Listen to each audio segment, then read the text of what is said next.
बिहार विधानमंडल के शीतकालीन सत्र की शुरुआत 6 नवंबर यानी कि सोमवार से शुरू होकर 10 नवंबर तक चलेगी। शीतकालीन सत्र को लेकर सरकार ने पूरी तैयारी कर ली है। एक तरफ जिला प्रशासन ने भी इस बार सत्र के सही तरीके से संचालन के लिए सुरक्षा व्यवस्था पूरी तरीके से चाक चौबंद कर दिया है। पूरे इलाके में धारा 144 लागू रहेगी। कई मजिस्ट्रेट और पुलिस के वरीय पदाधिकारियों की नियुक्ति कर दी गई है। चप्पे चप्पे पर सुरक्षा का पुख्ता इंतजाम किया गया है। आपको बता दें कि बिहार विधानमंडल के शीतकालीन सत्र की जो बैठकें होनी है उसमें कुल जो बैठकें हैं वो 6 तारीख को है, 7 तारीख को है, 8 तारीख को है, 9 तारीख को और 10 तारीख को बैठकें होनी है, यानी कुल 4 बैठकें होनी है। पहले दिन यानी 6 नवंबर को शपथ होगा, या जो नए सदस्य होंगे उनके लिए शपथ होता है, या फिर शोक व्यक्त करने के बाद सदन की कार्यवाही स्थगित कर दी जाती है अगले दिन के लिए। बिहार विधानमंडल के सत्र नहीं रहने की अवधि में महामहिम राज्यपाल के द्वारा प्रख्यापित अध्यादेशों के प्रमाणीकृत प्रतियों का सदन के पटल पर रखा जाना यदि है तो द्वितीय वर्ष 2023-24 के द्वितीय अनुपूरक विवरणी का स्थापना की जाएगी और शोक प्रकट के बाद पहले दिन की कार्यवाही स्थगित कर दी जाएगी। वहीं 7 नवंबर को राजकीय विधेयक और अन्य राजकीय कार्य किए जाएंगे।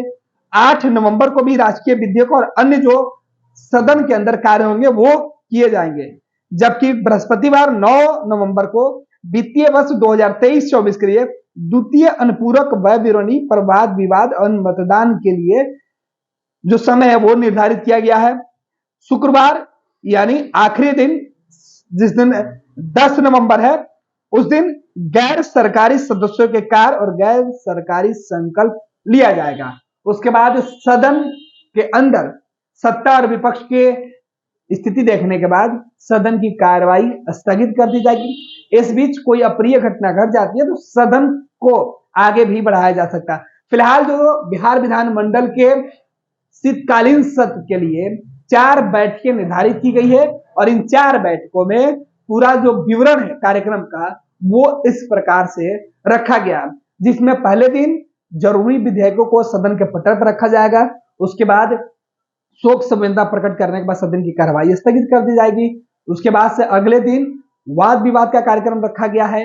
वित्तीय कार्य जो है वो चला लिए जाएंगे और फिर सदन की कार्यवाही। इस बार बिहार विधानमंडल के शीतकालीन सत्र को लेकर सत्ता और विपक्ष ने अपनी अपनी तैयारी की हुई है। दरअसल शीतकालीन सत्र में सरकार के पास सबसे बड़े एजेंडे के तौर पर जातीय जनगणना के लिए जो रिपोर्ट आई थी उसको सदन के पटल पर रखना है। साथ ही साथ जो आर्थिक सर्वेक्षण करवाई गई है राज्य सरकार के द्वारा उस रिपोर्ट को भी सदन में रखने की बात मुख्यमंत्री नीतीश कुमार पहले ही कह चुके हैं। विपक्ष इस पूरे मामले पर सरकार को घेरने की कोशिश करेगी। बिहार के अंदर जो आपराधिक घटनाएं बढ़ रहे हैं, लॉ एंड ऑर्डर के मामले पर विपक्ष सरकार को घेरेगी। हाल के दिनों में मुख्यमंत्री नीतीश कुमार के कई मुद्दे पर जो बयाने हैं उसके, और खुद आज जब अमित शाह आए थे तो उन्होंने जिस तरीके से टास्क बीजेपी नेताओं को दिया है, वो विधायक और विधान परिषद के सदस्य पूरी उनकी कोशिश होगी कि सदन को किस तरीके से सत्ता पक्ष को सदन के अंदर घेरा जाए। सदन चलाने की जिम्मेवारी जहां सत्ता पक्ष की होगी, वहीं सदन में सरकार के सामने सवाल पूछकर सदन के अंदर सरकार की मुश्किलें बढ़ाने की जिम्मेवारी विपक्ष की होगी। दोनों ही सदनों में इस बार सदन के अंदर एक तरफ सदन के नेता नीतीश कुमार विधानमंडल और के अंदर मौजूद रहेंगे, नेता विरोधी दल मौजूद रहेंगे।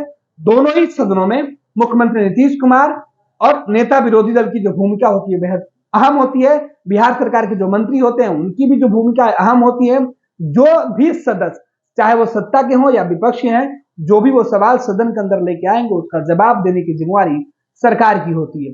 सरकार की तरफ से मंत्री उसका जवाब देते हैं और फिर विपक्ष की तरफ से उस पर सवाल पूछा जाता है। तो शीतकालीन सत्र में इस बार देखना होगा, क्योंकि बीजेपी ने पूरी जो तैयारी है वो कर ली है सरकार को घेरने के लिए।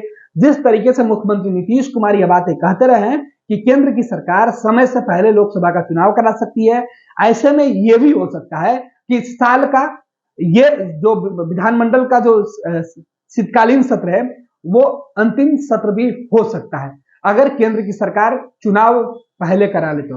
हालांकि उम्मीदें कम जताई जा रही है, लेकिन सबसे ज्यादा जो प्रभाव है वो सत्ता पक्ष को एकजुट रहकर विपक्ष को जवाब देने के लिए सरकार को चुनौती होगी, क्योंकि विपक्ष पूरी एक तरीके से एकजुट है और सत्ता पक्ष में जो तमाम राजनीतिक दल हैं वो भी पूरी एकजुटता के साथ सरकार के साथ खड़े रहेंगे।